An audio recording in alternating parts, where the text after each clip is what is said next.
Agora sorria que você está sendo gravado. Paz do Senhor. Paz, Senhor. Paz do Senhor. Vamos lá, gente. Sei que a gente está em fim de semana de congresso. É bastante cansativo esses fins de semana de congresso. Pega 3 dias e aí tem EBD ainda para vir, mas a gente está devoto aqui para entregar a nossa melhor adoração da forma como tem que ser para Deus, né? Hoje a gente vai falar sobre o apóstolo Pedro. Deus transforma impulso em missão, tá? Deus direciona, na verdade, o impulso de Pedro para as coisas certas. Antes de iniciar a aula, eu sempre gosto de passar ali pelas últimas aulas para a gente ter um contexto do que a gente vem trabalhando. E aí, nas últimas aulas, a gente falou sobre Ana, a força de quem ora gera milagres. A gente viu como Ana foi insistente, mesmo com todo o cenário que tinha contra ela, ela permanecia e confiava em Deus. Na sequência, a gente viu a aula que o Wesley ministrou. Davi, ele também aproveitou para falar sobre Abigail, que foi aquela aula que a gente colocou 2 aulas em uma, né, para acelerar o calendário. A gente viu como na vida de Davi teve, evidentemente, muitos altos, mas também teve os baixos, né? Claro que um número bem menor, mas teve as partes baixas também. E como ele entregava a adoração, ele entendia a forma sincera de entregar a adoração dele. Além disso, a gente também viu sobre Abigail, né, que ela não é uma personagem muito comentada, mas Deus usou ela ali para evitar um confronto entre o atual marido e o posterior, que seria Davi ali no caso, né? Deus usou ela, deu muita sabedoria e prudência. Semana passada o pastor João falou sobre Lázaro, amigo de Jesus e testemunha da vida. Falou sobre a ressurreição de Lázaro, sobre o quão Deus é ilimitado em fazer milagres e também sobre a remoção da pedra. Deus trabalha do jeito que Ele quer, mesmo que pensemos que Ele não tem mais solução. E aí que Ele é especialista, né? No momento que a gente imagina que não tem mais solução, pode deixar que esse momento aí Deus é especialista. Ele trabalhou e Ele fez o milagre da ressurreição na vida de Lázaro. E hoje a gente vai falar sobre Pedro. Deus transforma impulso em missões. Deus transforma impulsos em missão. Quero começar trazendo o cenário da época, o contexto da época. Eu sempre gosto de trazer como é que era o contexto, onde eles se encontravam ali naquele momento. Era um cenário pacífico que eles estavam passando ali pela Galileia, tá, gente? Galileia e Jerusalém era um cenário pacífico, mas não era um cenário calmo, era um cenário opressor. Por quê? Como assim, Renan? Como que era um cenário pacífico, mas era opressor?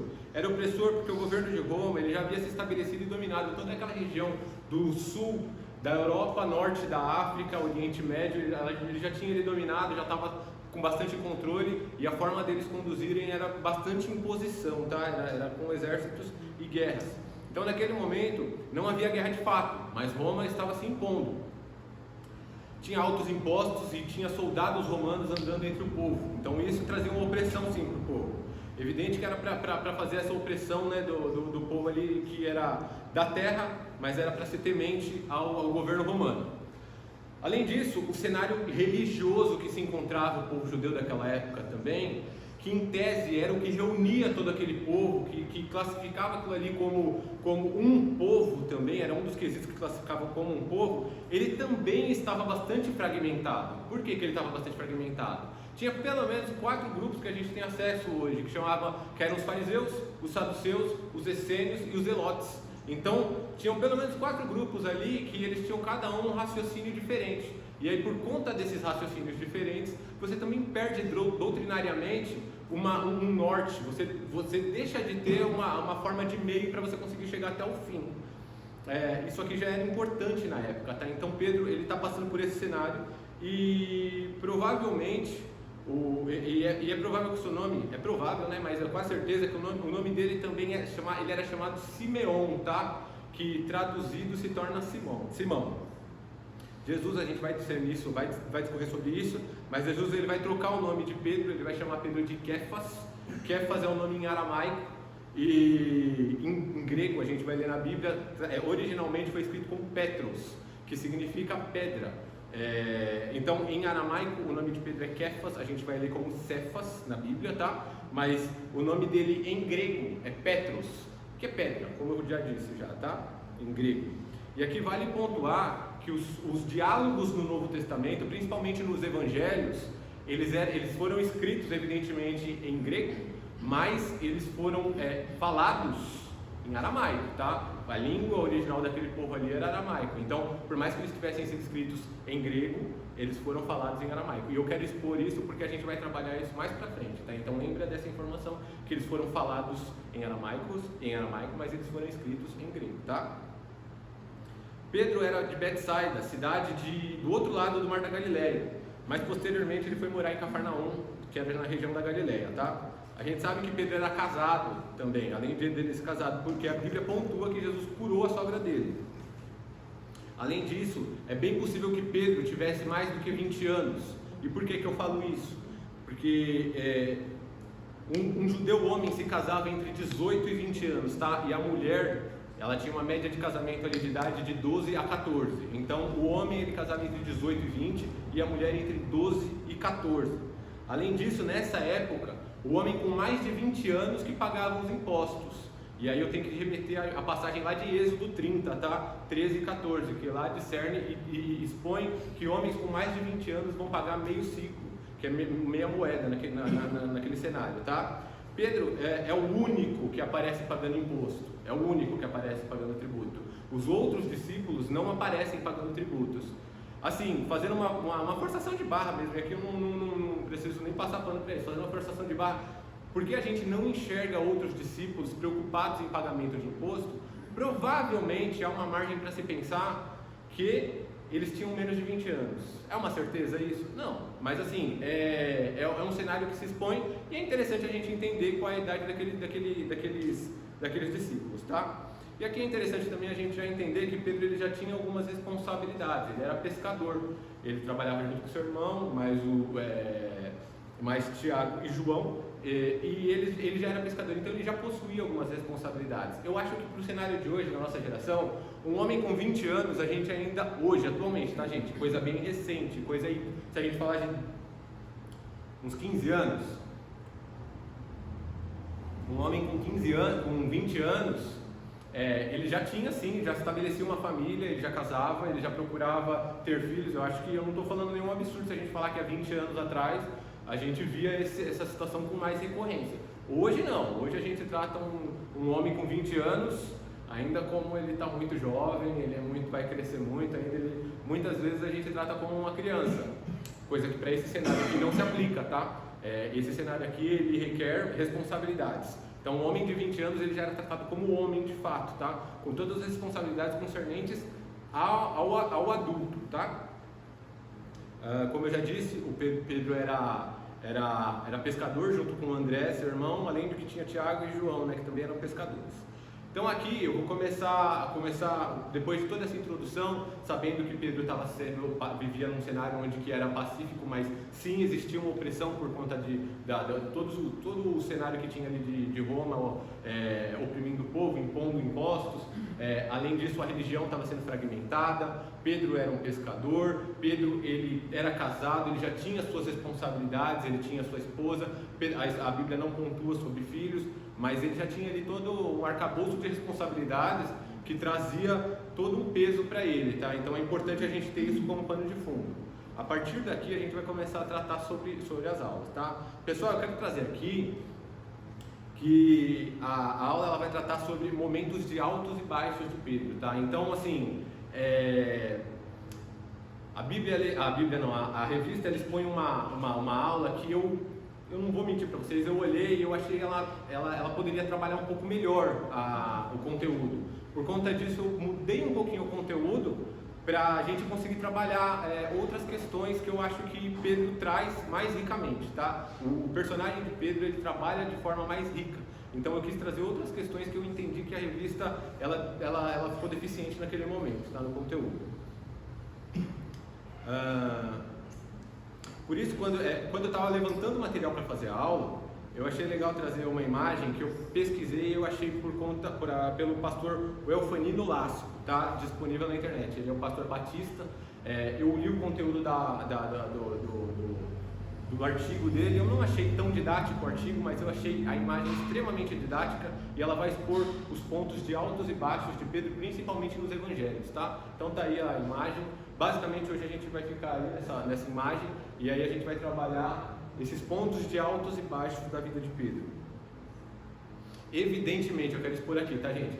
Cada ponto desse é uma aula. Se a gente for trabalhar profundamente, cada ponto desse a gente tira uma aula inteira, tá? Então eu não vou conseguir ser profundo do jeito que o tema pede, mas eu gostaria de passar por alguns temas, a gente vai discutir um pouco mais, por outros a gente vai passar bem mais rápido, mas assim, eu gostei bastante do esquema e aí a gente vai trabalhar dessa forma porque eu acho que é bastante rico e traz uma cronologia, um mapa racional para a gente conseguir aprender e assimilar sobre isso, tá bom? O primeiro ponto ali aqui embaixo, o encontro com Jesus, está em João 1, 35, 42. Então Pedro é apresentado por André, seu irmão, a Jesus. E logo de cara Pedro já tem um nome alterado para Kefas, que está escrito Cefas em aramaico ou Petros em grego, tá? E aí na sequência a gente já vai para o ponto 2, lá no alto, lá, chamado ministerial. Jesus, ele está ensinando as multidões à beira do lago de Genezaré ou do Mar da Galileia, porque o Mar da Galileia não é um mar de fato, tá, gente? Ele é um lago. Então ele está ali, Jesus está ensinando as multidões e está todo mundo apertado ali, tá? A igreja estava bem cheia, ali, Jesus estava pastoreando e a igreja estava bem cheia, e Jesus, como um pastor sensato, ele entende que seria melhor que ele entrasse num barco e afastasse um pouquinho o barco da praia, para que toda a multidão que estivesse na praia ali conseguisse escutar e aprender o que ele está falando. E aí ele avistou o barco de Simão, naquele momento ainda, avistou o barco de Pedro e pulou para dentro do barco. Então ele pediu que Pedro afastasse um pouquinho o barco da praia para que ele ensinasse dali. E ali, depois dele ensinar, o que aconteceu? Ele chegou e foi conversar com Pedro. E aí ele falou para Pedro e disse para ele lançar as redes. E aí aqui a gente vai trabalhar no versículo 4 do capítulo 5 de Lucas, tá? Tendo acabado de falar, disse a Simão: vá para onde as águas são mais fundas, e a todos, lancem as redes para a pesca. Simão respondeu: mestre, esforçamo-nos a noite inteira e não pegamos nada, mas porque és tu que está dizendo isto, vou lançar as redes. Quando o fizeram, pegaram tal quantidade de peixe que as redes começaram a rasgar-se. E ao meu ver, quando eu estou lendo esse texto, tá, gente, eu li, isso aqui foi uma passagem de evangelho para evangelho. Quando eu estava preparando essa aula, eu fui para Lucas, voltei para Marcos, fui para João, para Mateus. Faz uma passagem muito grande. E quando eu leio essas passagens, a sensação que eu tive é que, na verdade, Pedro, ele não falou não só para não constranger ali. Ele falou: pô, não vamos deixar esse ambiente ruim. Então, Jesus está falando, pô, ele é rabi, ele é mestre, está ensinando aqui. Beleza, vamos fazer aqui. Eu sou pescador, já pesquei um montão de vezes, eu sei como funciona a pesca. Ele está falando, eu vou fazer porque é ele, mas assim, não estou botando muita fé nisso aqui não. A chance era remota, na visão de Pedro ali, porque ele até justifica: passei a noite inteira e não consegui. Sabe quando alguém te fala algo difícil, algo muito remoto? E aí eu acho que é importante a gente colocar para nós e começar a aplicar essa situação, sabe? Pensa que Jesus, ele quer nos ensinar a fazer o que a gente sabe fazer bem feito, tá? Ele não quer ensinar a gente a fazer o que a gente sabe fazer mal feito. Pensa na coisa que você sabe fazer bem feito. Sei lá, pessoa que, limpa muito bem alguma coisa, ou dirige muito bem, ou tem um raciocínio muito bom, ou ele zela pela igreja como ninguém, ou administra dinheiro muito bem. Jesus chega e fala para você: faz de outro jeito, faz assim, faz como eu quero. E é evidente, eu estou colocando para vocês aqui, pensa em tudo que vocês fazem de bom aí. O que vocês fazem de bom? Jesus chega para vocês e fala: ó, o que vocês se garantem? Vocês falam: hoje eu faço muito bem tal coisa. Jesus chega e fala assim: faz de outro jeito, ou faz agora que eu estou mandando. Vai falar: pô, Jesus, eu já conheço isso, por que você está falando para eu fazer isso de novo? Jesus, ele é mais especialista do que você no que você faz de bem, tá, gente? Então ele chega hoje para você e ele fala: faz de novo. E quando a gente tem o benefício do passado, que eu sempre falo, a gente olha para a história de Pedro para suportar essa ideia, a gente fala: a gente faz. Mas será que muitas vezes a gente também não faz só para desencargo de consciência? Tá tudo bem, Mas será que a gente não faz para desencargo de consciência? Eu vou fazer só para falar que eu fiz. Tá tudo bem, eu faço, não tem problema. E aí eu faço, mas eu já sei que não vai dar certo porque eu conheço como funciona tal coisa. Eu nem vou discutir, mas eu vou fazer, vai. E muitas vezes a gente faz desacreditando dessa situação. Mas existe o pior momento, que é o momento que a gente nem faz. A gente fala, Jesus fala com a gente, toca no nosso coração, faz tal coisa. Só que porque a gente confia tanto no nosso braço, a gente fala, eu conheço, não preciso fazer. Isso eu não preciso fazer, eu não vou fazer. E hoje Deus está falando pra gente. Deus é melhor em fazer o que você é bom em fazer. Deus sabe fazer o que você sabe fazer, mas Ele sabe fazer não só mais ou menos. Ele faz melhor do que você. Então assim, se Ele está mandando você fazer de novo, faz. Só segue as ordens dele, só isso. Só.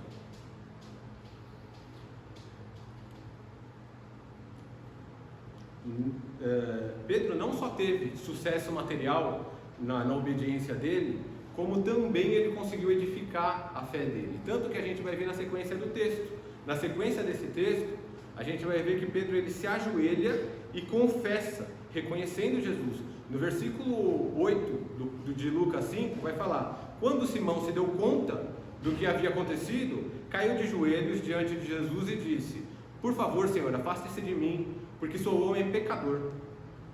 Então Pedro ele começou a entender a dimensão do tamanho do ministério de Jesus, tá bom? Aqui a gente vai continuar no ponto 3 ali, vacila sobre o mar.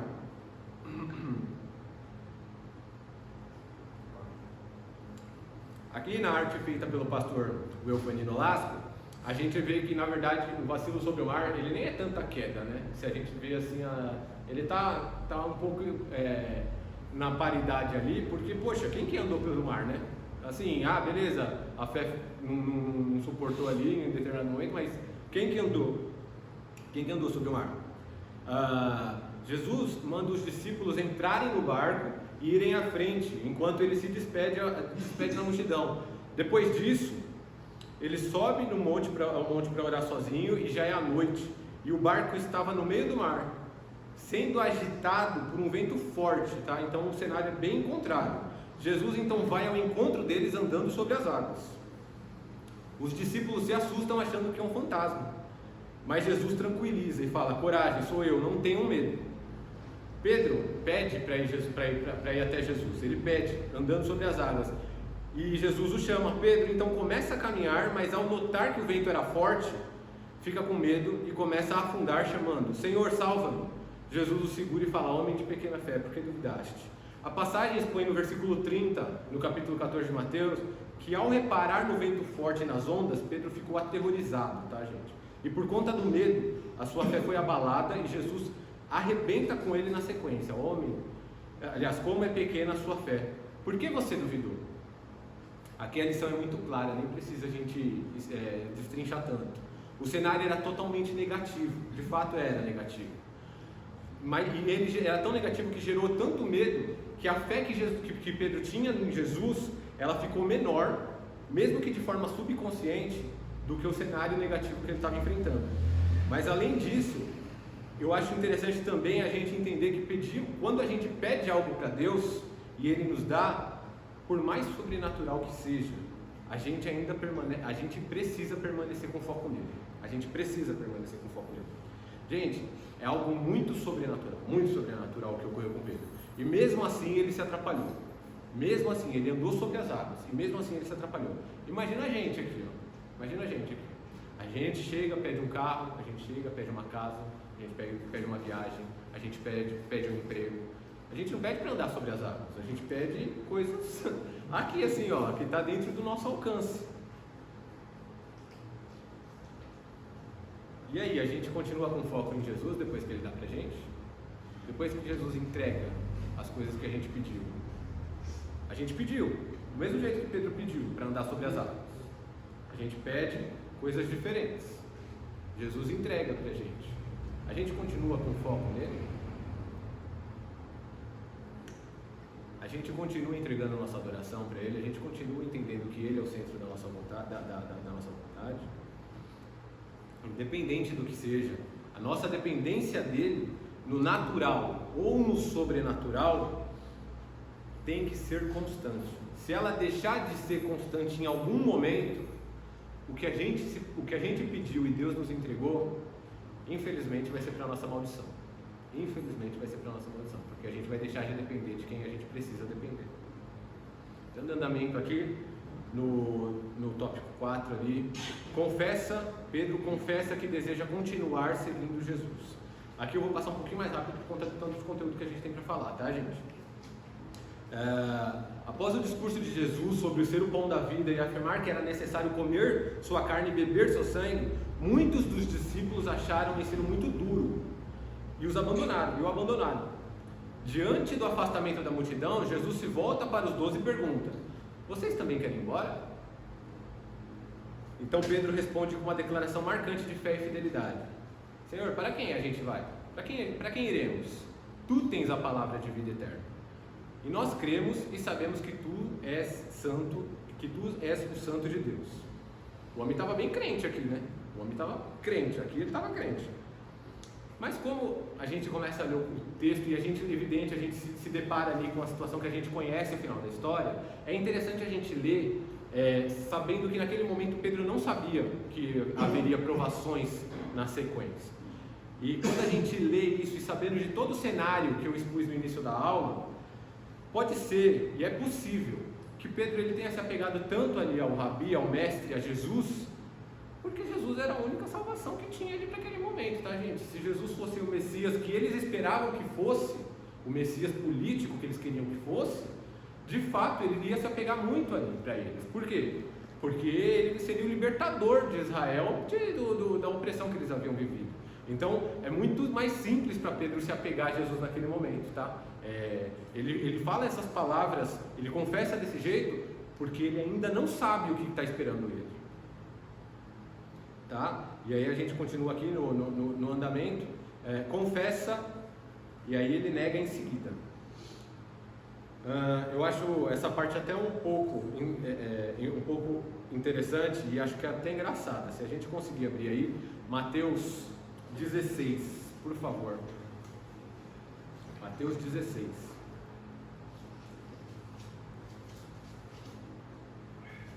Nesse versículo, Mateus 16, Jesus ele vai dar muita moral para Pedro, né? Pedro vai falar ali, vai ser um diálogo com os discípulos e Pedro vai falar uma parte ali. Jesus dá uma moral muito boa para Pedro ali. Imagino que Pedro ele ficou todo grandão, todo autoconfiante depois do que Jesus falou. Jesus chegou a Cesareia e perguntou para os discípulos quem que o povo diz que era Jesus. E os discípulos diziam que era João Batista, Elias e Jeremias. Alguém pode ler, por favor, Mateus 16, do 13 até o 18? A confissão de Pedro. Tendo Jesus chegado às regiões de Cesareia de Filipe, interrogou seus discípulos, dizendo: quem dizem os homens ser o Filho do Homem? Responderam-lhe eles: uns dizem que é João o Batista, outros Elias, outros Jeremias ou algum dos profetas. Mas vós, perguntou-lhes Jesus: quem dizeis que eu sou? Respondeu-lhe Simão Pedro: tu és o Cristo, o Filho do Deus vivo. Disse-lhe Jesus: bem-aventurado és tu, Simão Barjonas, porque não foi carne e sangue que tu revelou, mas meu Pai que está nos céus. Pois também eu te digo que és Pedro, e sobre esta pedra edificarei a minha igreja, e as portas do inferno não prevalecerão contra ela. É isso. É isso, gente. Então, assim, nesse diálogo, Jesus de fato elogia a resposta de Pedro. Ele pergunta quem que era Jesus e Pedro responde: Jesus é o Cristo, é o Salvador, é ungido. E Jesus, bem-aventurado Simão, ele pontua isso, tá? Só que na sequência, Pedro ele ficou cheio de autoconfiança. E aí na sequência do texto, eu acho que é na mesma página, tá? E na Bíblia de vocês pode ser que seja na mesma página ou na página posterior aí. Não estamos muito longe não. Lê por favor o 23, Adiel. Só um minutinho, Adiel, parte quer falar, pode falar. Esse discernimento que Jesus tem, ele me encanta, porque Pedro recebe o elogio, como você disse, e no próximo evento Jesus repreende ele. Acho que o Adiel vai ler. E quando a gente vê, assim, no nosso contexto, por exemplo, se chega um pastor aqui Aí o cara pega, sei lá, o cara faz um milagre, levanta um paralítico. Esse cara nunca mais vai ser questionado na vida dele, vai fazer o que quer, do jeito que quer, e a gente não consegue ter discernimento para saber, não, esse cara está na direção e esse cara não está na direção. E aí o cara vira um Deus, literalmente, e não pode ser questionado, não pode ser nada, e Jesus ali foi cirúrgico. É impressionante isso. Procedimento tirado da... Pode ler, Léo. 23, né? Ele, porém, voltando-se, disse a Pedro: vá atrás de mim, Satanás, que me serve de escândalo, porque não estás pensando nas coisas que são de Deus, mas sim nas que são dos homens.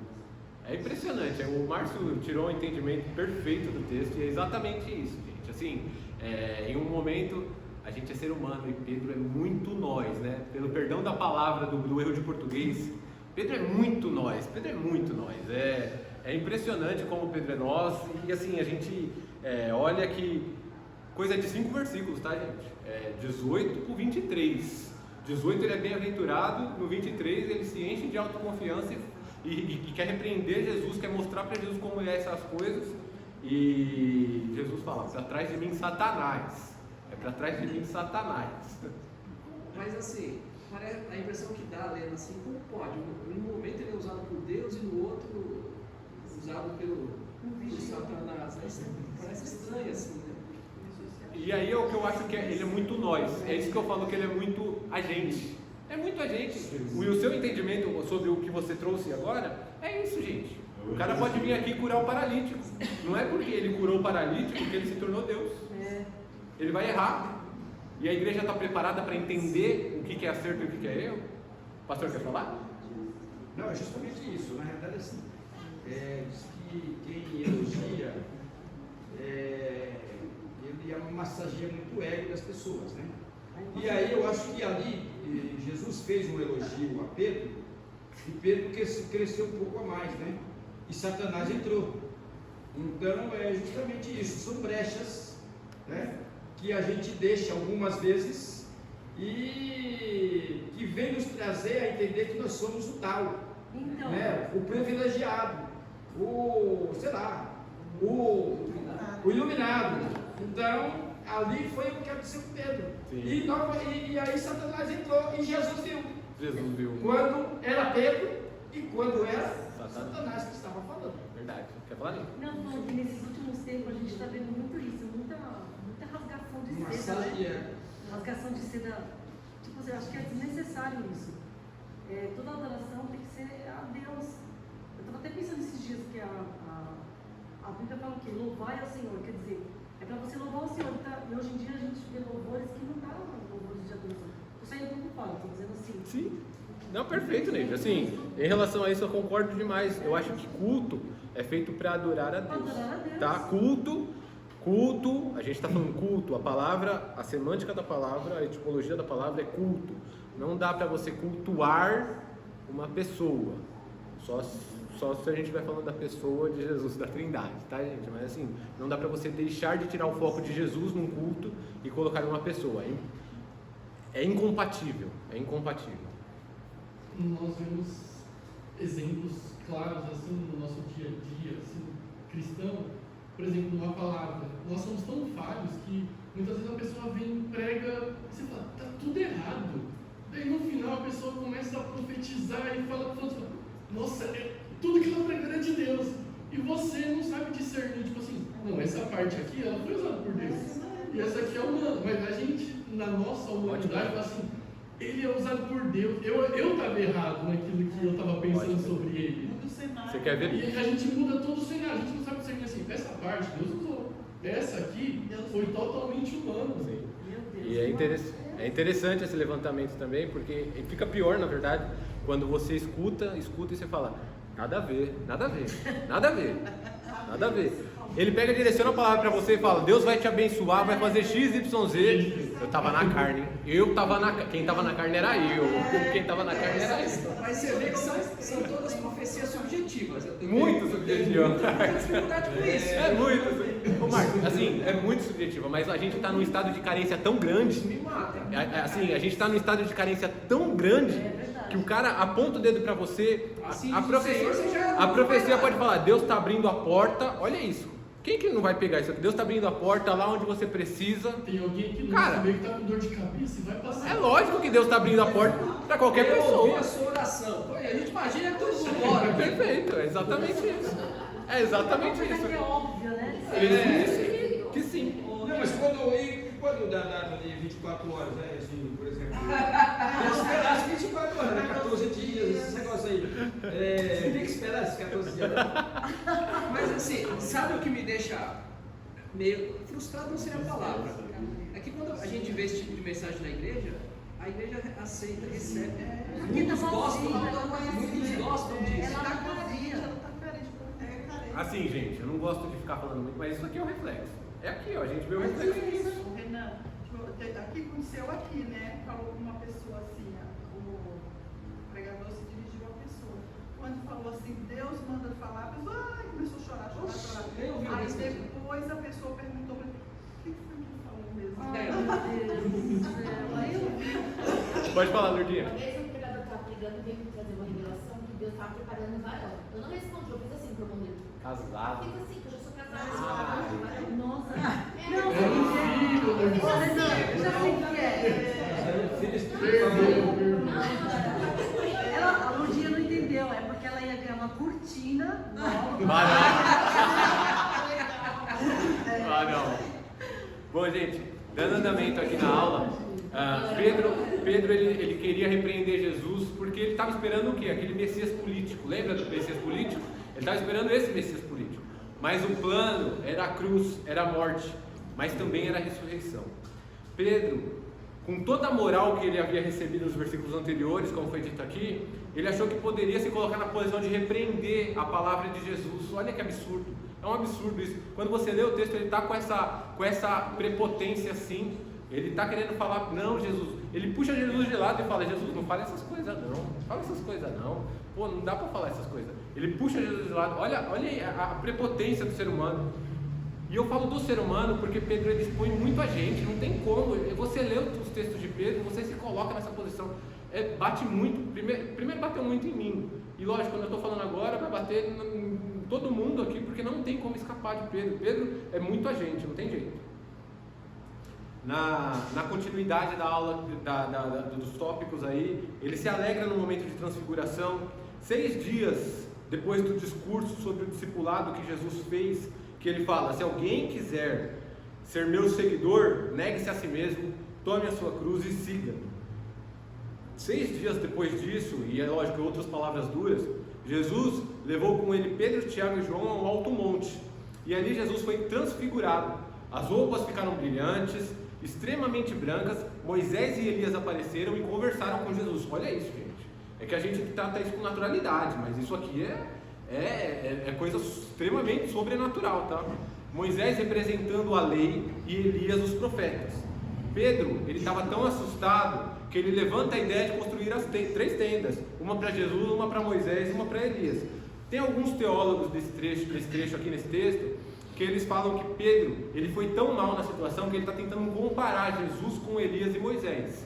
Sinceramente, quando eu leio o texto, eu não vejo essa situação, principalmente por conta da resposta posterior. A resposta, o andamento do texto vai falar que Jesus, a única coisa que ele pontua para os 3 e não somente para Pedro, é para eles ficarem quietos e só falar sobre isso depois que Jesus ressuscitar. Então, assim, eu não vejo essa possibilidade de que Pedro poderia estar tentando comparar. Poderia, não sei, mas assim, não dá pra gente afirmar isso, tá? Mas eu acho interessante trazer a visão também, tá? Na sequência a gente vai ver ali a indecisão nos lava-pés.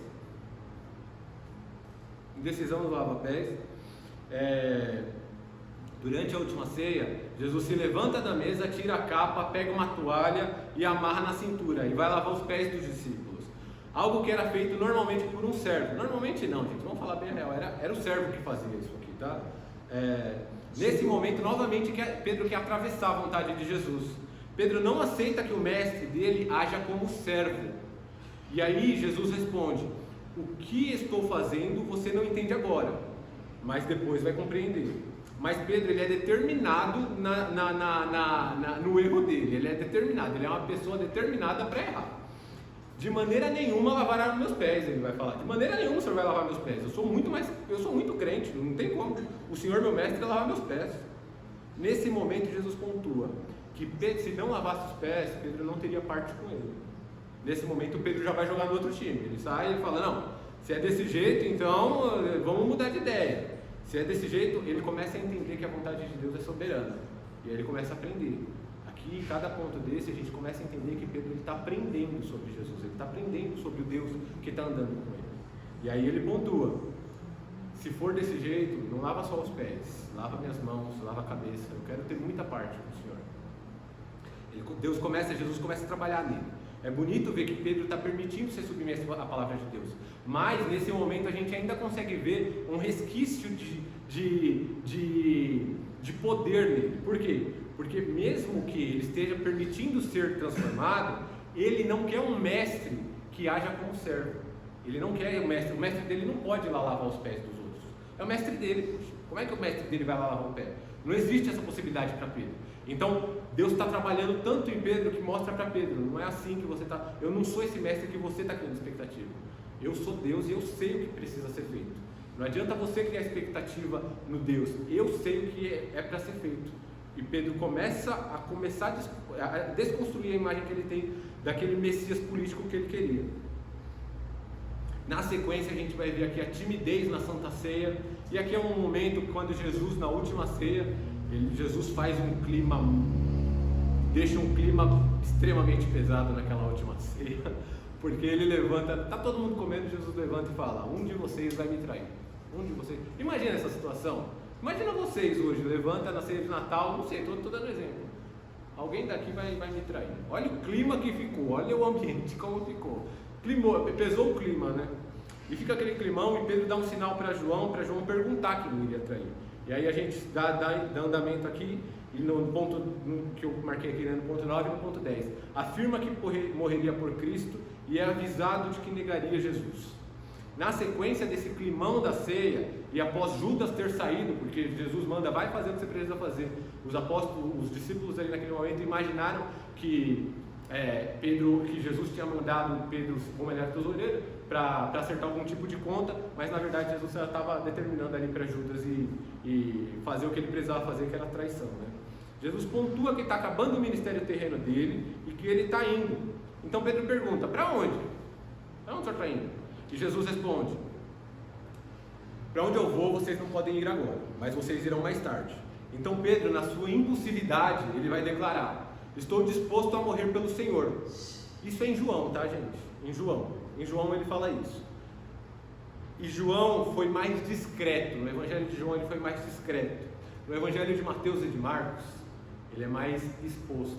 E eu acho interessante no Evangelho de Marcos, porque é quase que unânime que o Evangelho de Marcos ele foi escrito por Marcos, mas por conta do testemunho oral de Pedro. Então, tudo que Marcos escreveu, basicamente foi por conta de um testemunho de Pedro. Então, Marcos ele vai trazer mais detalhes e mais ênfase no ponto. E Marcos ele vai falar: mesmo que todos os outros o abandonem, eu jamais farei isso. Então, em João ele fala: estou disposto a morrer pelo Senhor. Mas em Marcos ele vai falar: mesmo que todos os outros o abandonem, eu jamais farei isso. Jesus declara que depois que o galo cantasse 2 vezes, Pedro negaria 3. E Pedro continuaria passando vergonha em Marcos, e ele expõe isso. Ele vai responder: mesmo que eu tenha de morrer ao seu lado, jamais o negarei. Mateus também expõe de forma enfática, mas Marcos eu acho interessante porque é o testemunho de Pedro. Então, por ser o testemunho de Pedro, a gente começa a entender aqui que Pedro, ele nesse momento, ele amadureceu de tal forma que ele entendeu o quão imaturo ele era naquele momento. Ele consegue expor isso de forma bem clara, para que Marcos consiga escrever e trazer essa informação para a gente. Então, Pedro ele consegue entender e falar: poxa, como eu estava fora da sintonia naquele momento, eu estava muito distante da vontade de Deus ali. E a gente só pode falar que amadureceu quem consegue lidar com essa situação depois do que ocorreu, né, gente? Depois da negação. Jesus precisa colocar Pedro dentro da caixinha dele, mostrar que calma, Pedro, você tá aí corajosão, mas calma que você vai passar ainda por prova.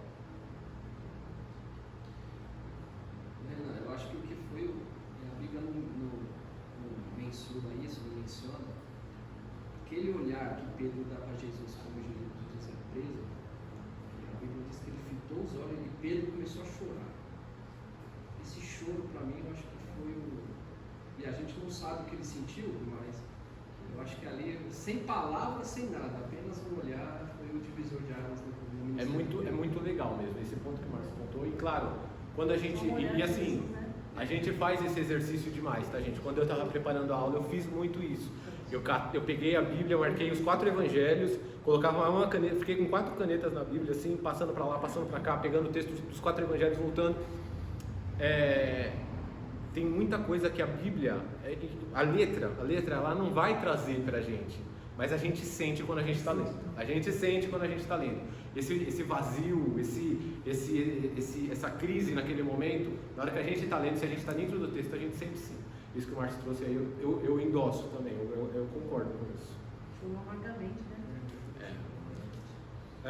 Pedro é um símbolo de pessoas cheias de paixão por Jesus, mas ainda imaturas espiritualmente, tá? Pedro demonstra amor real por Jesus, mas Jesus revela que o amor sincero, ele não é suficiente quando ele está misturado de autoconfiança carnal, tá? Acho que vocês devem conhecer, todo mundo aqui deve conhecer algumas pessoas que são sinceras, elas são sinceras, mas a sinceridade existe por conta que ela ainda não entendeu o tamanho da maturidade que precisa para entender o tamanho do posicionamento cristão. Então, assim, o amor sincero ele existe naquele momento, por quê? Porque ele não sabe o tamanho da bagagem que ele tem que percorrer, o tamanho do caminho que ele tem que percorrer, o tamanho do fardo que ele tem que correr. Então, ele é bem entusiasta, ele é muito impulsivo. E acho que todo mundo aqui conhece. Eu queria saber de vocês, o que vocês acham que é a forma certa de tratar esse tipo de pessoa, porque aqui a gente está falando sim de um novo convertido, gente.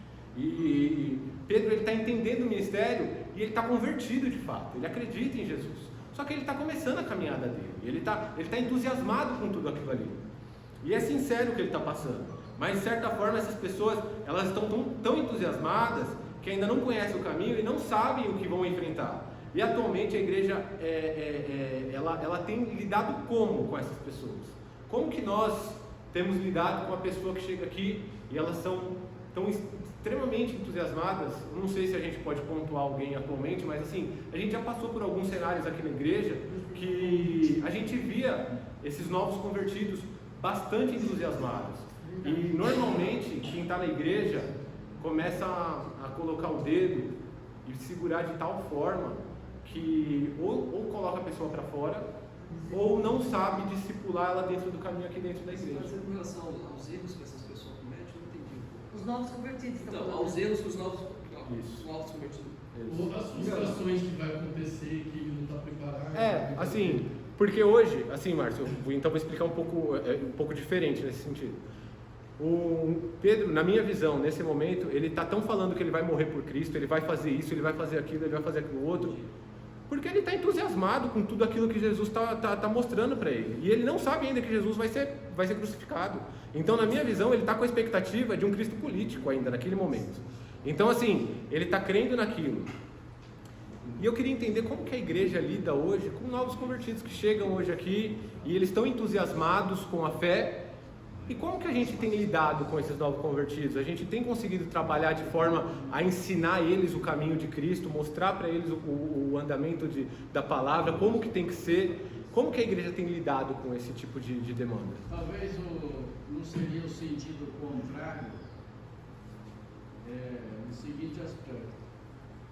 Depois que a pessoa entra aqui, se envolve no meio e passa a fazer parte de certas coisas que não é normal, mas aí entra assim, digamos, mais ou menos na hipocrisia. Porque eu vou dar um exemplo por mim. Antes de me converter, antes de virar crente, quando Deus já estava me chamando, e eu estava assim relutando, eu falava assim, não, eu vou virar crente quando eu ficar velho, eu vou aproveitar tudo. Pensamento de todo mundo, mas chega uma hora que... Mas eu tinha uma visão da igreja, dos crentes, e quando eu cheguei aqui eu me decepcionei. Quando eu cheguei na igreja eu me decepcionei muito.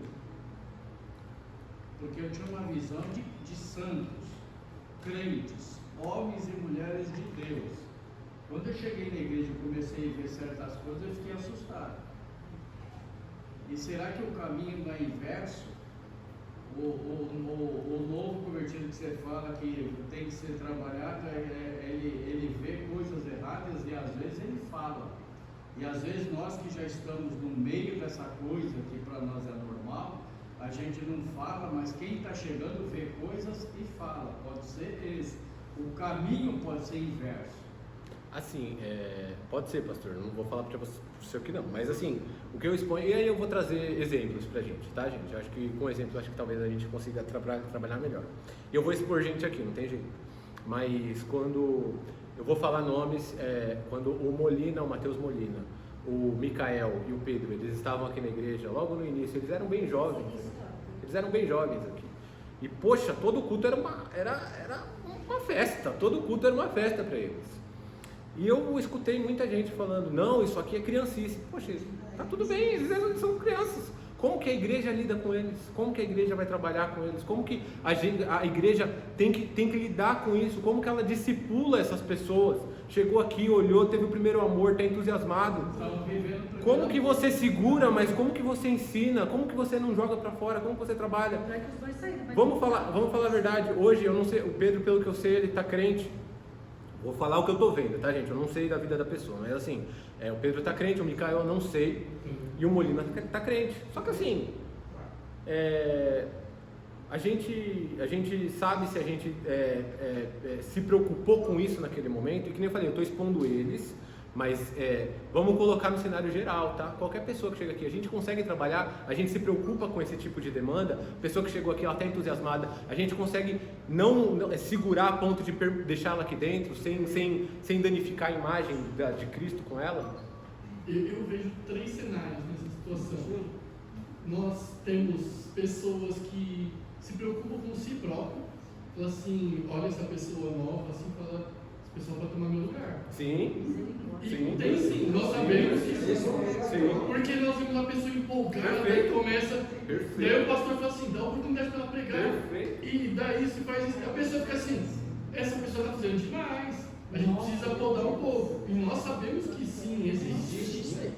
E as pessoas começam a falar, não, fulano é meninice, igual o Renan falou. Tem pessoas que têm excesso de zelo e chega na pessoa e fala assim, ó, cuidado, porque você não viu nada ainda. Ó, esse ministério é errado, e é isso, é aquilo, você vai ver. E começa a expor coisas que a pessoa ainda não está preparada. E tem aquelas que fazem o cenário certo, vão ali e falam, ó, se precisar de alguma coisa, eu estou aqui. Se você tiver alguma dificuldade, me pergunta. Eu estou há muito tempo na igreja, eu sei de algumas coisas que você ainda não sabe, mas quando você passar, me chama para conversar. Infelizmente, eu, Wesley, vejo que atualmente o cenário é o primeiro, que nós mais vemos dentro das igrejas, uma briga de egos, das pessoas se preocuparem mais de a pessoa tomar o seu lugar, ou então tomar um lugar na igreja, e eu queria aquele lugar. E muitas vezes poda a pessoa, começa a falar, é menino, é jovem demais, entrou agora e já está querendo. Nós vimos o Paulinho quando chegou e começou a fazer um monte de coisa, pessoas falaram, não, esse menino está pronto. Esse dia está falando na rua, usando droga, e agora você está aqui de terno, pregando, obreiro na porta, não, tá errado. E às vezes é verdade, não está pronto. É isso mesmo. Eu estou falando assim, ó, o exemplo é esse, mas assim, às vezes não está pronto mesmo. E quem é a responsabilidade de torná-lo pronto? De quem está aqui dentro. É de quem está aqui dentro. Não, mas assim, a minha cabeça, nessa pergunta, ela foi por um caminho diferente. O que o me disse, o que ele disse, são braços desse contexto. Mas, por exemplo, a vida dos apóstolos, para mim, é um bálsamo. Porque a Bíblia ela não esconde as falhas desses grandes homens. Não passa pano para ninguém. Ela não passa pano para ninguém. E quando o novo convertido, até o crente mais maduro, olha para dentro de si, a gente vê que dentro da gente tem um monte de imperfeições, e que onde esses homens chegou, nós podemos chegar também. Então a minha cabeça funciona assim. Então, por exemplo, João foi aquele cara que estava ali procurando uma hospedagem para Jesus, não consegue, ele fala, Jesus, quer que a gente ore aqui e manda fogo do céu? E aí Jesus repreende ele. Lá na frente ele é um discípulo do amor. Olha o trabalhar de Deus na vida de um cara impossível e lá na frente. E Pedro que ele falou, somos nós. Né? Então, o novo convertido, quando essa mensagem ela é pregada, o novo convertido ele entra aqui cheio de dúvidas, cheio de questionamento, e ele olha para esses grandes homens e fala, eu posso chegar lá, eu tenho condição de chegar lá. Agora, a igreja, quando não propaga essa mensagem, e aí como você vai querer que a gente seja tratado, que as nossas feridas sejam tratadas, que a cura aconteça, sendo que isso não é divulgado? Como é que fica o novo convertido vindo para cá, ele entra aqui cheio de carrapicho lá, cheio de coisas para ser tratado, e mas tudo tem o seu tempo certo. Esses rapazes que você citou o nome, na minha opinião, queimaram etapas. Não sentaram para aprender. Pastor, pode ser que sim. Eu não vou discutir isso. Não vou discutir isso, mas assim, como que a gente trata? E aí é um papo que eu acho que é importante a gente ter. Tá bom, não foi tratado. Tá, como que a gente trata? Porque é uma discussão que eu acho que é fundamental. Como que a gente... É uma situação que é fundamental a gente trabalhar. Como que a gente trata novo convertido? Porque uma coisa... E assim, era muito bom, mas assim... Você chamar a pessoa para vir na igreja, a pessoa chegava aqui e aceitava Jesus. Poxa, maravilhoso. Como que você trabalha ela depois de 6 meses? Pelo menos tem um prazo de 6 meses, 1 ano, para que essa pessoa ela venha entender não somente a palavra. Porque numa boa, conhecimento, mundo vai dar, gente. Conhecimento, uma faculdade de teologia vai dar. Estrutura espiritual...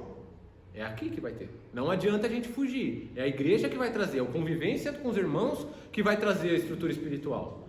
Então, assim, muitas vezes é melhor você pedir estrutura espiritual para Deus do que conhecimento. Porque conhecimento Deus vai agregar. Agora, estrutura espiritual, na verdade, se você tiver conhecimento e não tiver estrutura espiritual, é muito mais fácil você sair do que ficar aqui dentro. Se você agregar só conhecimento, é muito mais simples você sair.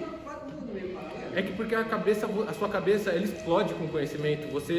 Porque vai ter muita vertente. E eu concordo que tem que ser paralelo. Mas assim, se você tiver conhecimento sem estrutura, você explode. Na minha visão, eu acho que você explode. Agora sim, se você tiver estrutura e depois conseguir agregar conhecimento a essa estrutura, eu acho que aqui você de fato está construindo um prédio na rocha e não na areia. Tá? Mas assim, eu acho... Pode levar ao fanatismo. Eu falo de estrutura mesmo, convivência. E assim, tá, gente? Aqui eu deixo bem claro o respeito que eu tenho por todo mundo que está aqui. É vivência, é anos de igreja que vai trazer. Tipo, não adianta a gente falar, ele teve uma experiência sobrenatural e viveu de forma maravilhosa e foi no terceiro céu. Paulo, que foi no terceiro céu, ele demorou 13 anos para começar a trabalhar. Então, assim, não adianta você falar, foi no terceiro céu, cara. Tem coisas que o tempo que vai dar. Não adianta a gente fugir e querer queimar a etapa, como o pastor falou. É só o tempo que vai trabalhar essas pessoas. Eu sentei. Quando eu cheguei aqui, desde quando eu fiz o discipulado com o próprio pastor Ismael, desde lá ele falou, aqui acabou, você vai batizar, quando terminar você desce para a escola dominical. Escolhe onde você quer ficar. É nos jovens, que naquela época eu era jovem. Vou ficar nos jovens. Você escolhe onde você quer ficar, nos jovens ou nos irmãos. Daí, como eu sempre gostei assim, de mais profundidade, eu preferi os irmãos. O pai do Adiel, o Alonso, nossa, eu sugava ele assim, ele gostava de falar. Mas nesse cenário, eu acho que foi um termo que a gente fala, foi categorias concorrentes, que a gente fala no jurídico, porque elas estão concorrendo entre si ali. Então, a estrutura com conhecimento, você estava aqui dentro da igreja, você estava entendendo a estrutura e você estava ganhando conhecimento. É fundamental eu acho que ser cristão é isso, tá, gente? É a gente pedir estrutura e agregar conhecimento. Pedir estrutura, se a gente deixar um dos dois, como o Márcio pontuou, eu também concordo que a gente vai ser um cristão mais ou menos. Oi? É isso mesmo. E muitas vezes a gente julga também pela idade, mas, por exemplo, uma pessoa que nasceu no Evangelho, ela está ouvindo e sendo preparada desde quando nasceu. Por exemplo, filho de pastor ou filho de alguém. E ela tem ali uma maturidade que muitas vezes uma pessoa de 50 anos não tem quando ela tiver 18. E muitas vezes nós julgamos pela idade apenas. Isso aí eu queria falar em relação a tem pessoas que ela viveu na igreja, ela assimila, ela tem uma chamada precoce, que é para nós é precoce, para Deus não, né?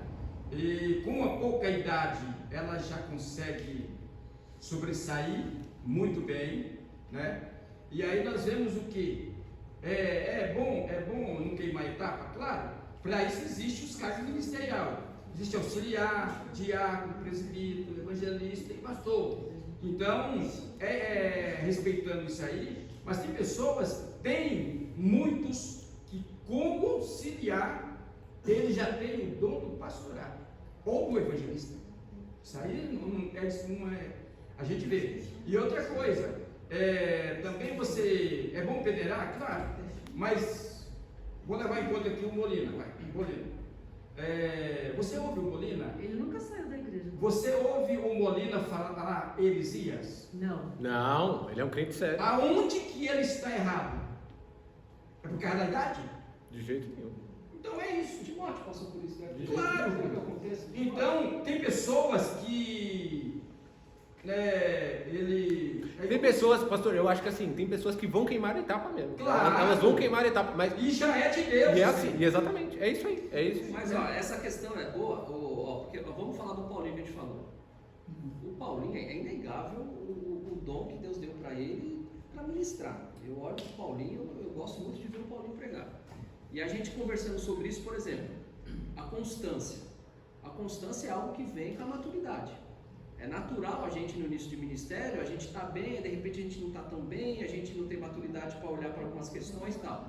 E quando a gente olha para ele, essa é uma crítica que muitas pessoas já fez a ele está no processo de Pedro dele, ele está no processo de João dele. Deus está trabalhando nele assim como eu tenho N falhas, você tem a sua, etc. Já tira a primeira pedra. Exatamente isso. Exatamente.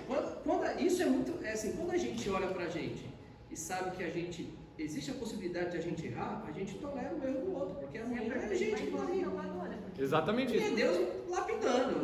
Exatamente isso. Gente, eu vou ter que pular bastante coisa aqui da aula, porque senão não vou conseguir entregar algumas coisas que eu acho fundamentais dentro da aula, tá?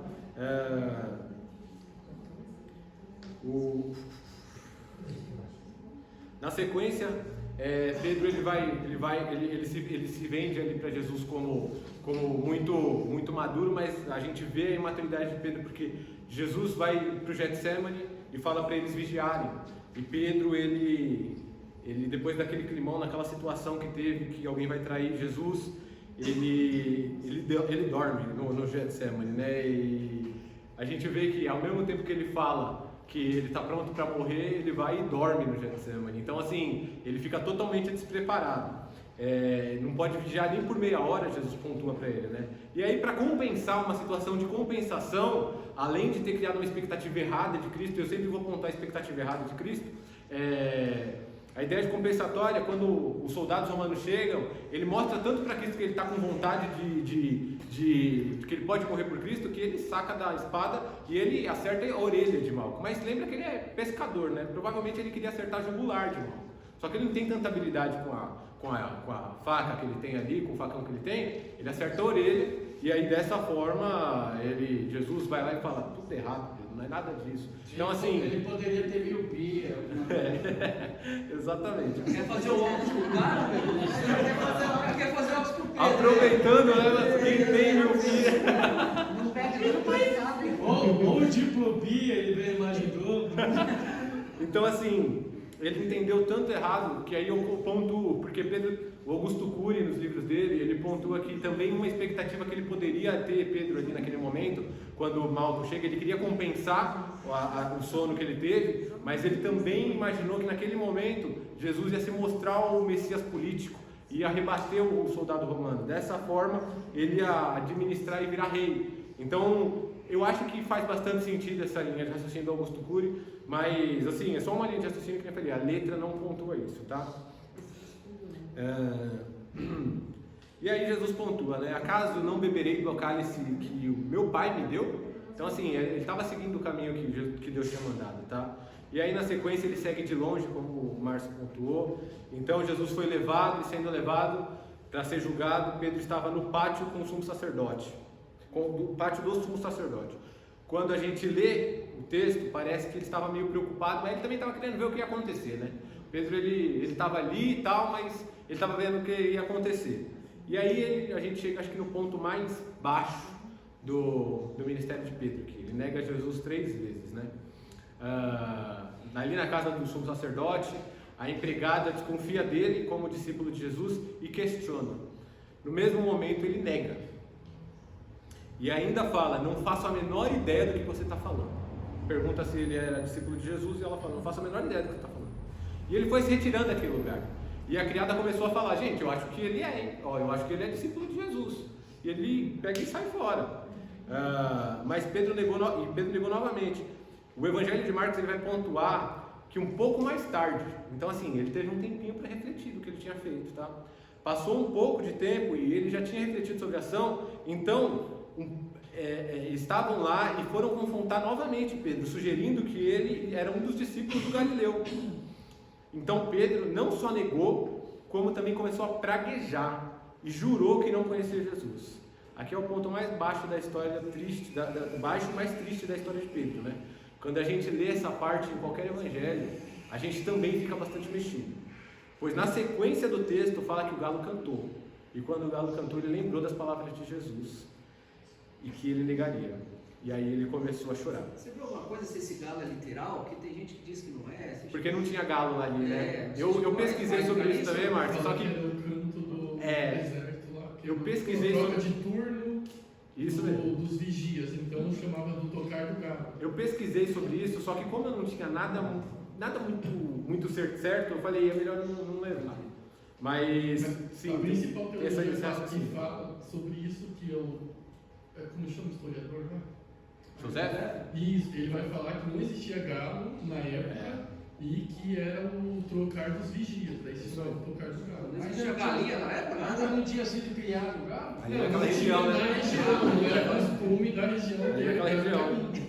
Mas eles não eram agricultores, tinha todo esse não era muito. Deus não enfatizava muito. Então, o José fala isso, só que o Saião fala em outra passagem que poderia ter. Por isso que eu falei, nesse cenário eu fiquei bastante inseguro de trazer. Aqui, gente, eu acho que é importante, ele começou a chorar. E aqui toda a imaturidade que eu trouxe de Pedro, ela começou a ser tratada, tá? Ele entendeu o tamanho da responsabilidade de ser discípulo de Jesus. Não era somente no momento do entusiasmo, da felicidade, mas era aqui que ele deveria cumprir a palavra dele. Por mais que tenha sido um episódio bastante pesado, Pedro começou a se desenvolver espiritualmente a partir desse momento. O pastor Augusto Nicodemos, ele traz um ensinamento que eu achei espetacular. Ele fala que uma pessoa uma vez foi conversar com ele e falou: poxa pastor, eu acho que eu não sou crente, eu me aproximo de Jesus, eu faço jejum, eu me consagro, eu faço X, eu faço Y, eu faço W, eu faço o que for, mas a vontade de pecar não sai de dentro de mim. Na hora que eu vacilo, eu fico relaxado, eu fico com vontade de pecar de novo e eu tenho que levantar minha guarda outra vez, senão eu peco. E é exatamente isso que é ser crente. É exatamente isso que é ser crente. Eu acho que essa pessoa está mais próxima de Jesus do que todo mundo. Por quê? Porque é o Santo, é o Espírito Santo que faz você sentir o peso do pecado. O Espírito Santo está dentro de você, não vai deixar misturar o santo com o profano. Se você está conseguindo reconhecer, tem esse alerta de pecado dentro de você, significa que o Espírito Santo está dentro de você. Você está se incomodando com o pecado, você não está banalizando aquela situação. Então, quando você tem esse alerta de pecado, eu acredito que está mais próximo de você estar perto de Cristo do que em outros cenários, tá? E além disso, Pedro também nega para não ficar mal com aquela elite, aquela autoridade judaica, tá, gente? A sociedade da época, as autoridades que estavam ali, o sumo sacerdote, ele não tinha bagagem suficiente para encarar, ele não tinha personalidade suficiente para isso. Então, a pergunta mais difícil e aí eu falo isso por quê? Porque é possível a gente ver que Pedro tem essa dificuldade lá em Gálatas, quando ele chega para Paulo, e Paulo chama a atenção dele, por conta que Paulo chega para Pedro e fala: poxa, você está tentando falar para eles que precisa circuncidar, não precisa circuncidar. Por que você está tentando fazer isso por conta dos judeus? Não é isso não, aqui não existe essa situação, poxa. Então Paulo ele chama a atenção de Pedro, Claro que o texto é muito mais rico do que eu trouxe aqui, tá, gente? Mas assim, é só pra gente sintetizar a situação, tá? E aí, gente, eu queria fazer a pergunta mais difícil que eu acho. A gente nega a Jesus? A gente aqui na nossa vida, quando a gente é confrontado, a gente nega Jesus? E a pergunta não vai ser tão simples desse jeito.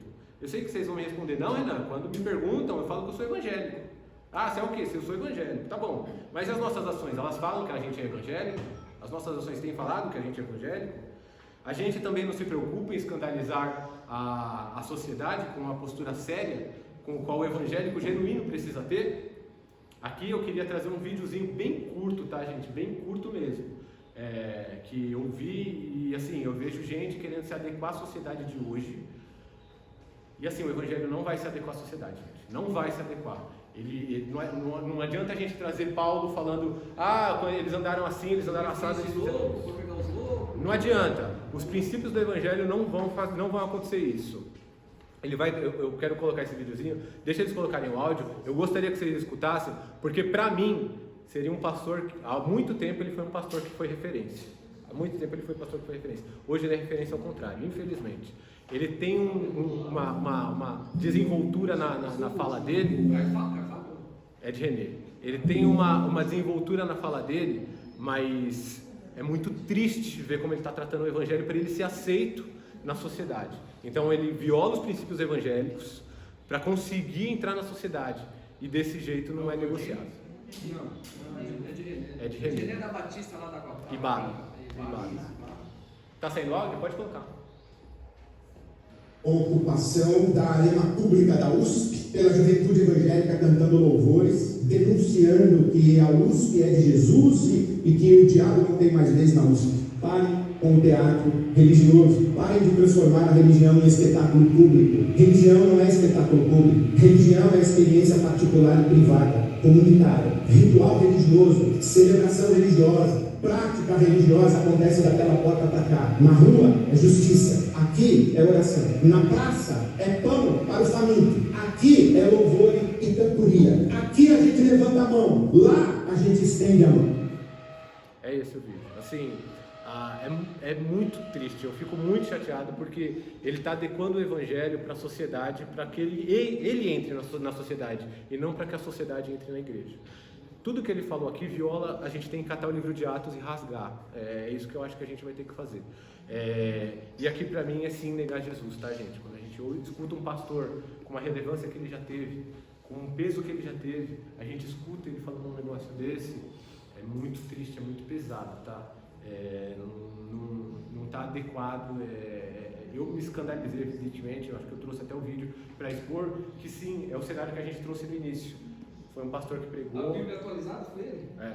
Pregou, moveu multidões, trabalhou com gente, fez isso, fez aquilo. E ele tem uma habilidade de oratória e retórica que poucas pessoas no Brasil têm. Se a gente não tiver conhecimento na palavra do que ele está falando, a gente é levado com essa oratória. É fundamental que a gente tenha o conhecimento do Jesus que a gente ama. Não adianta a gente falar, mas ele falou bem, ele falou mal, ele falou isso, ele falou aquilo. Ele pode falar bonito do jeito que for. Se ele falar heresia, a gente não pode aceitar. A gente tem que ser crítico nesse cenário e a gente tem que expor a ponto da gente conseguir trazer e expor a verdade, que é o evangelho. Isso aqui, para mim, viola diretamente o evangelho. Oi? Percebi, a Bíblia orienta a gente a julgar o que a gente escuta. Tem que ter esse senso crítico. Pode sair abraçando tudo que vê ali. Você vê que ele cobra uma pauta muito cara, gente, que é denunciando a USP, como se o evangelho tivesse que ficar só aqui dentro. E isso é o sistema mais puro de laicismo, tá, gente? Que é o sistema de governo que a esquerda propaga, tá? A religião, ela é ao contrário de laicidade. Eu acho que eu já falei isso em algum momento aqui. Laicidade e laicismo são pontos diferentes, são termos diferentes. A laicidade, que é o que a gente tem no Brasil, você pode sair e pregar lá fora. O laicismo não, ele fala, você pode ter sua religião dentro da arena do culto.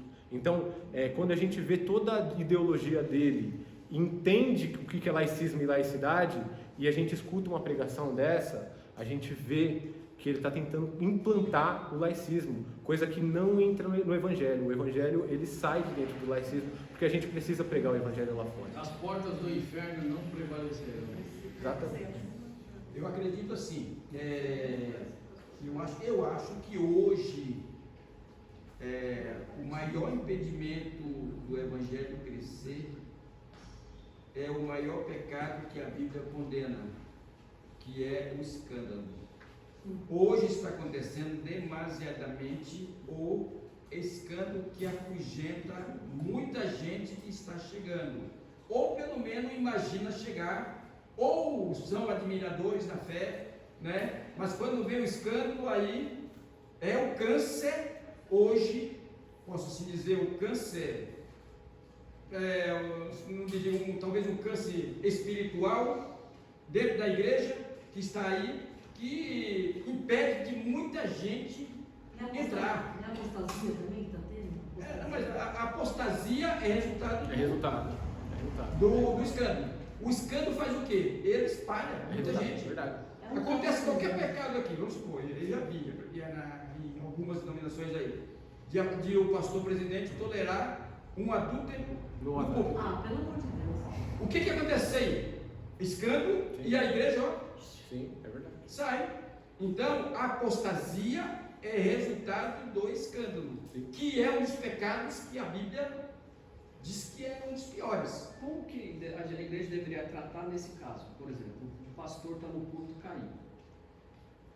Quando a gente olha para Pedro nega Jesus, passa ali, diz alguns estudiosos, por 40 dias, 50 dias, e ele é restaurado. A gente tem aquele negócio de 6 meses de banco, 1 ano de banco, e etc. No passado, como punição, até mesmo para que... Mas assim, como é que você restaura esse pastor? Como é que você traz esse pastor de novo? Porque o pastor é ovelha. Que é a minha opinião. Ovelha safada. Restaura a pessoa, cuida dela no espiritual, não joga para fora, mas o cargo tem que segurar. Está maculado, né, pastor? Tá, mas então esse cara não pode mais. Não é que não pode mais. Como é que tem tempo? Está meio diante da igreja. Ele perdeu. Paulo usa a palavra. Diante da igreja ele perdeu a postura. Ele perdeu o respeito. Então, ele não tem mais credibilidade. Ele não é mais referência. Agora, essa expressão aí, não volta mais o cara? Não volta. Mas com todo cuidado. E assim, não adianta fugir. Está maculado. Para a sociedade, assim, essa pessoa vai ter a vida maculada, não tem jeito. Sim, vai ficar mancha. É melhor mudar de país, de cidade. Não, mas o evangelho, eu não consigo mudar de país e de igreja. Eu acho que eu tenho que cair, ou levantar ou cair. Sim. Não é contar que eu vou montar ali. Porque assumir o erro, quando o cara assume, esse cara precisa de restauração. Ele vai colher o fruto amargo do ato dele, por ser um cargo de liderança, mas esse cara precisa ser restabelecido. Gente, aí você vê. Nunca mais ele vai ser visto da Não é. ele era bem visto. Porque está em terceiro ano. Deus pode até ver. Porque viu o arrependimento. E outra coisa, se Jesus voltar, salvação certa. O cara se arrependeu. Gente, cargo. A gente. Aqui só para dar andamento, perdão pelo horário, tá, gente? É que eu preciso só finalizar. Não, tranquilo. A gente. Só para dar andamento aqui, Andressa e eu, a gente brinca às vezes em casa, né? Fulano de tal fala que é evangélico, a gente vê as ações dele e fala, poxa, será que é evangélico? Aí a gente brinca, é evangélico da igreja católica, porque não sabe muito bem o que é ser evangélico ou o que tem que ser feito, mas assim, não tem margem para a gente discutir esse tipo de fala, tá? Dando andamento aqui, Pedro, depois desse cenário da negação, ele vai confessar, então é importante, e aqui eu preciso trazer esse ponto, tá? Ele vai confessar Jesus triplamente também. O cenário é da pesca miraculosa novamente. Depois da ressurreição, os discípulos estavam na Galileia tentando entender o que viria a seguir. E então decide voltar a pescar. A antiga profissão e o conforto de segurança e a antiga identidade. E ao ler João 21, parece que os discípulos estão com um vazio imenso, que é o que a gente comentou aquela hora. e Pedro decide voltar a pescar. Dá a impressão que Pedro poderia estar pensando que depois do que ele fez, Jesus não iria mais usar ele. Dá muita impressão, quando você está lendo o texto, parece que Pedro está tão desnorteado que Jesus não iria mais usar ele. Então eles vão pescar, e a noite inteira ele não pega nada. Ao amanhecer, Jesus está na praia e nenhum deles o reconhece. Então Jesus fala com eles. E olha que loucura, ainda ninguém reconheceu. Jesus mandou eles jogarem a rede novamente do lado direito do barco. E então eles conseguiram recolher a rede tão cheia que está. Eles não conseguiram recolher da rede tão cheia que estava. Nesse momento, João reconheceu Jesus e Pedro, que estava ali meio seminu, ali, talvez sem roupa, sem camiseta, enfim, ele se veste e vai ao encontro de Jesus, que Jesus ali estava com um braseiro com pão e peixe. Pedro, ele foi pegar a rede e nela havia 153 peixes grandes. Jesus chamou para comer, mas nenhum dos discípulos tinha coragem de perguntar: quem é você, Jesus? Quem é você? Então, nesse momento, Jesus começa um diálogo com Pedro, e chamando ele pelo antigo nome, Simão. Isso é interessante, porque Jesus havia trocado o nome de Pedro para Pedro, mas mostra que, como Pedro tinha voltado para a vida antiga, Jesus chama ele de Simão. E Jesus pergunta 3 vezes se Pedro o ama, e o instrui a cuidar do rebanho. Muitos teólogos, e aqui são teólogos muito pesados, tá, gente? No grego eles falam que é um trocadilho de palavras, de terminologias, tá? Só para ter como noção, Eros é o amor romântico, de atração entre homem e mulher. Filéu é o amor fraterno, de amizade, de afeição. E ágape é o amor condicional, incondicional, altruísta. Então ágape é o maior amor, filéu é um amor ok, e Eros é um amor romântico, tá? Em alguns teólogos, como eu disse, Hernandes e Luciano, tá? Hernandes Dias Lopes e Luciano Subirá, eles pontuam que esse trocadilho de terminologias. Jesus pergunta para Pedro: Pedro, tu me ágape? Ágape, amor incondicional? Pedro, na imaturidade dele, ia responder ágape, só que Pedro não responde ágape, ele responde sim, filéu, quer dizer, um amor com um nível menor.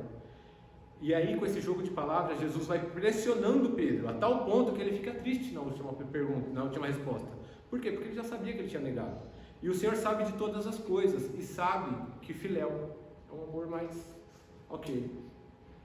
Gente, aqui a aplicação é muito bonita. Por quê? Porque a ideia dessa aplicação é mostrar que Pedro amadureceu, e que não dá para jurar nada na emoção. Ele não julga mais digno de falar que Jesus te ama como ágape. E por isso ele fala que ele ama com amor filéu, e que agora as atitudes vão provar que é ágape.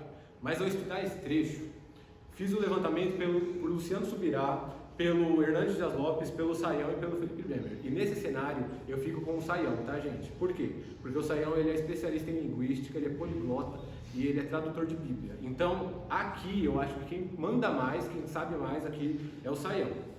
E os dois, o Luciano Subirá pontua essa aplicação que é muito bonita, mas o Saião, ele fala que não foi desse jeito, e ainda mais porque o diálogo deles é em aramaico. Por mais que a escrita, lembra do início da aula? A escrita seja em grego, o aramaico, ele não tinha tanto essas terminologias.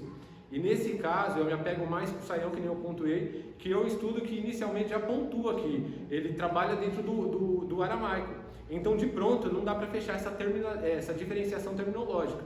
Além disso, há diversos pontos que falam ágape e filéu de forma intercambiável, tá? A ideia é deixar o texto mais esteticamente bonito. Vamos falar assim, sei lá, a gente está falando sobre o Ronaldo. Quando vocês estão lendo sobre o Ronaldo, o fenômeno na seleção, eles vão tratar sobre o Ronaldo sobre diversos aspectos no texto. No início eles vão chamar de Ronaldo, depois de camisa 9, depois o atacante, depois o jogador. Por quê? Para não ficar repetitivo. Mas o que muda aí o Saião e o Subirá e o Hernandes, por exemplo? O Hernandes e o Luciano, eles falam que a aplicação é: tu me amas, tu me ágape. E ele responde sim, filéu. Filéu é um amor menor. A segunda e a terceira é uma forma de pressionar, falando assim, ó, eu te amo, mas eu não te amo mais do jeito que eu falei que eu amava. E o Saião diz que é como? E o Saião fala, gente, não existe isso, é um diálogo normal. Tu me amas? Amo. Tu me amas? Amo. Tu me amas? Amo. E é isso que acontece.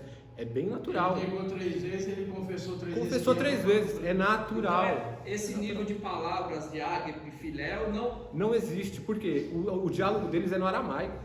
A escrita é em grego, mas o diálogo deles é no aramaico. Então, e dentro dos textos em grego, vai ter momento que Jesus vai falar que o amor do filho e do pai é filéu, que é o amor menor, e vai ter momentos que vai falar que o amor do homem pelo pecado é ágape, que é o amor incondicional. Então, dentro do texto, é uma forma estética de deixar o texto mais bonito. Mas eu acho que é uma briga de cachorro grande, porque muitos dicionários teológicos de teologia pesada também entram nisso com essa outra visão. E assim, né? para ser honesto, tá, Márcio? Eu trouxe aqui, por quê? Eu trouxe os teólogos para que vocês tirem a conclusão de vocês.